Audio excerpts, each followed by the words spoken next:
Let's talk about erotic triggers, and let's start with the verbal erotic triggers. Now, this is a really interesting topic in the spiritual community right now because we have a few spiritual teachers who are starting to use a little bit of bad language when they're doing their podcasts and their YouTube videos and things. And it's sort of becoming a little more acceptable.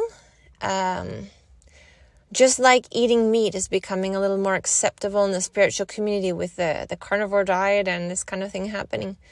So people are starting to realize that the belief systems about love, sex, use of language, food, it's all starting to change a little bit. We're not as rigid as we were before as to what is right and what is wrong.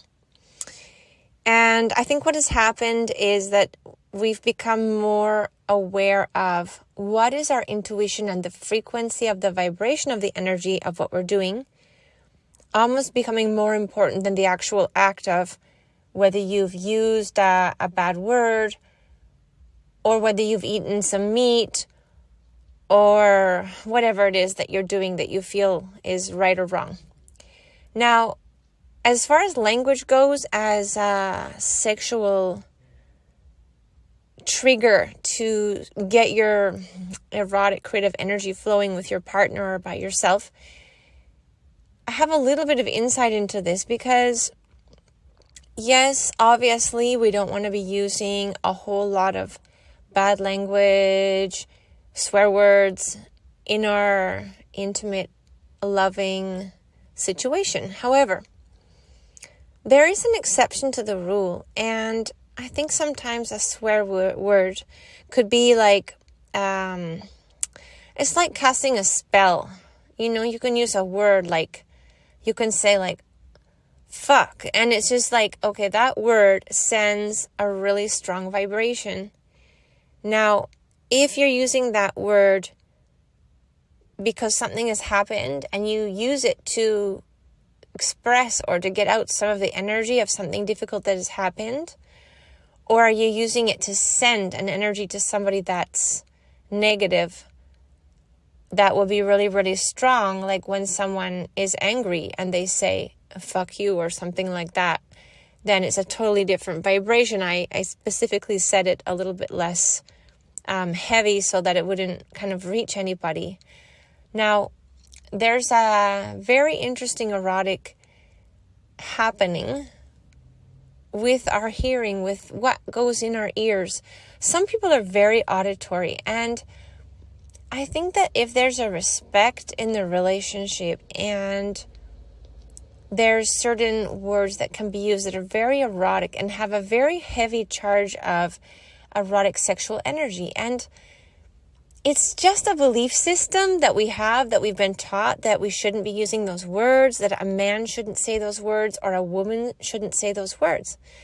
But sometimes we need to generate a little bit of kind of masculine energy, and it can be very sexy for a man or for a woman if every once in a while, obviously if the person you're with is agreed to a little bit of this kind of play, it can be almost an erotic spiritual experience to take the energy of a few of those words and use it to send a strong vibration to get things going.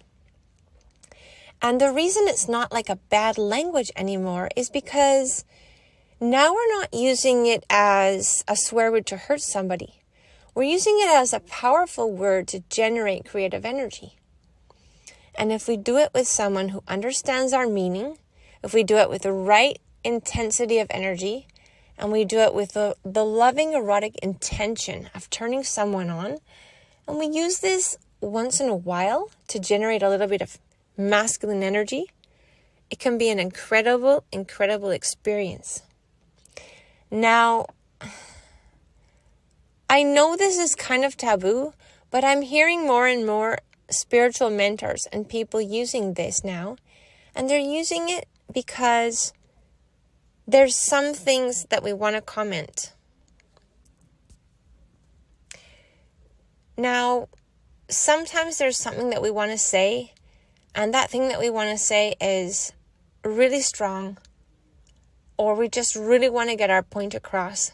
And we're talking about something in the universe, about evolution, or about people's attitudes, or somebody wants to get the energy through. Or I've heard some spiritual mentors also use this when they want to kind of wake people up a little bit. I think sometimes what happens is that people get a little bit, they're listening to a talk or people are saying things. And I think sometimes people get a little bit bored and start falling asleep. And it's a really good way to kind of capture your audience. I've heard a little bit more on the cutting edge mentors and teachers start to use a few words. And I think something that you might want to talk with your partner about, or maybe if you're going to use some of those words on your own, think of certain phrases or what words put together in a certain way might generate that creative, intimate, erotic energy on a more masculine energy level to get things going and to get things started. And if that's kind of whispered in someone's ear and you and your partner have kind of an agreement that you've kind of come together on, that this is something that you're both aware of, you understand the intention of it, you understand that you're going to use the energy of those words, instead of those words being an energy of a belief system that is a bad word and it only carries a negative charge, that word can become something that you actually use. For example, imagine if you had to go and make a talk in front of thousands of people. And you're with your partner and you had to walk out on stage and you were kind of frightened. You had a bit of stage fright. You're getting a little bit nervous. And your partner looks you in the eyes and sends you that strong masculine energy and says something to you that's really, really erotic. I won't try to come up with something right now because I don't want to say something that will kind of jolt anybody, because it is something that you do want to kind of prepare in your relationship. But you could have a phrase that you use. And in that moment, that person that's afraid and has to go do something difficult would receive like a very intense charge of creative, erotic, and intense masculine energy that will give them the strength to just instantly overcome their fear and just like put all that energy together into right up to your heart center, breathe in and walk out on stage. And then start making your talk or your speech that you have to make in front of other people. And this is an amazing way to generate this, to start working with the energy in your relationship. And this is just one of the ways. This is an auditory, verbal kind of trigger. And it's very interesting to explore. You can kind of work on it on your own. You can kind of explore this by yourself. And then you can try it with your partner in your life. And it's no different, exactly the same as when you're working with children. You have a couple of young children and you can see the little girl or little boy falls down, and the new mother that doesn't have a lot of experience will come running over and say, "Oh, you poor thing." And in that moment, the child will go, "Wah!" and just start crying, and you have to hug them and the whole thing. And a mother that's more experienced will walk down and will say, "Come on, Johnny, get up. You're okay." And give them a little masculine energy, and the child will get up and the child won't even cry. And it's like instant, that masculine energy that the child needed in that moment to just get up and be fine. It's exactly the same as the kind of energy that we can sometimes use. And this is a very, very interesting auditory verbal trigger that you can use for creating intense, erotic, creative energy when you need to overcome fear, when you need to get something done in your life, or when you want to turn someone on, when you want to get things going in your relationship. That might be, or might seem to some people, as a dense, heavier place to get things started. But from that place, you get the energy going. You can take that energy, you can breathe it into your body, up to your heart center, and you can take that energy up to any level that you want. Give it a try. Check it out with your partner. Always ask for permission before you use anything like that. And let me know, please, what you thought of this, because this is kind of different. This is kind of new, but it's something I'm working on, because I realized that using certain swear words or intense language to create masculine energy is not wrong. It is not a bad thing if it is done in the right way with the right intention, and it's not used to hurt or to harm or to send anger.